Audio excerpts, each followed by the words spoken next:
Et c'est comme cela qu'une fois que Omar ibn Khattab, Omar ibn Khattab, regardez bien, ce calife, ce pieux, Zahid, khalifa, yani calife de l'islam, un jour, il est pris par justement, tu vois, ce regard porté vers les jouissances mondaines qu'il voit chez les autres.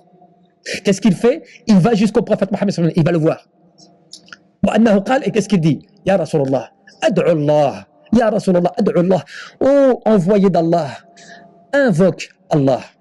Invoque Allah. Pourquoi? Invoque Allah, qu'il puisse t'accorder les largesses, qu'il accorde les largesses à ta umma. Comme il a accordé cela au roi de Perse et de Rome. Regardez bien le contexte, il y a le waqi'.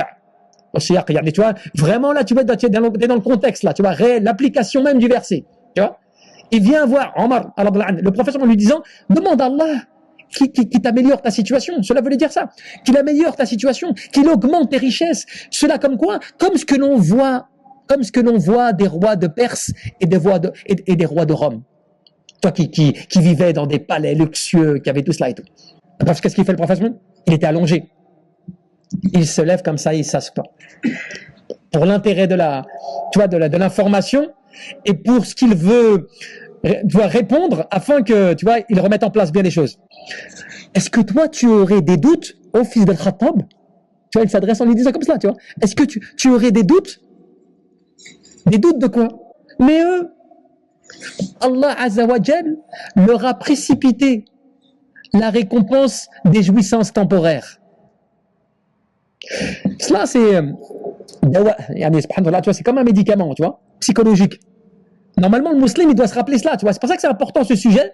Et ce sujet, parce que tu vis dans un monde aujourd'hui qui est un monde qui est construit uniquement sur les apparences. Aujourd'hui, la totalité ou la grande partie de ceux qui malheureusement des fois sur Internet se font égarer ou se perdre, c'est parce qu'en fait ils sont influencés par les influenceurs.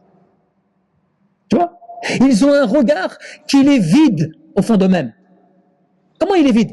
Parce qu'ils voient quelque chose qu'ils désirent au plus profond d'eux-mêmes. Mais attention, il faut voir qui appelle, hein. C'est pas que des gens qui connaissent rien, c'est des gens, Mohamed, Rachid, Karim ou d'autres, qui te promettent la maison de tes rêves, qui te promettent, tu vois, la voiture de tes rêves, la vie de rêve, qu'il a fait comme cela du jour au lendemain, tu vois, et il t'attire comme ça. Tout cela pourquoi? Pour vendre du rêve.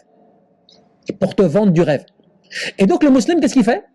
Il oublie tout cela et il va contre les propres versets du Coran et il s'éloigne de la bonne compréhension de l'islam.